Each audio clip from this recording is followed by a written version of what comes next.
कैसे हो आप लोग? यहाँ पे क्या बन रहा है? ये सिया मेरे लिए बना रही है चाय।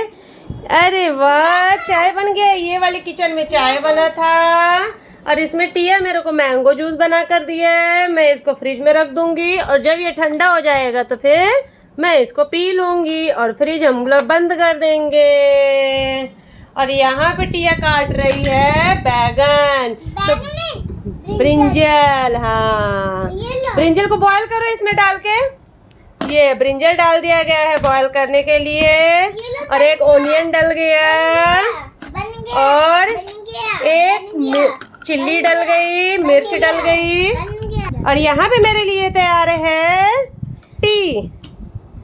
यहाँ पे चाय बनकर रेडी है और चाय के साथ मुझे ये सर्व किया गया है पूरा स्नैक। ये बर्गर बहुत क्यूट लग रहा है, मैं इस बर्गर को खाऊंगी। और यहाँ पर मेरे लिए बन रहा है ओ वेजिटेबल को धुल के डाले हो क्या? यहाँ पे वेजिटेबल सेट करो इसको। टिक टिक टिक टिक टिक। ये वेजिटेबल बॉयल हो गया है और हम इसको प्लेट में डालेंगे। Very good. और हम इसको प्लेट में डालेंगे और सर्व करेंगे। अरे वाह, ये वेजिटेबल मिल गया। एक में आपने मुझे ये दिया है वेजिटेबल्स। अरे वाह, ये तो मटर है, कैबेज। वाह, thank you thank you thank you thank you.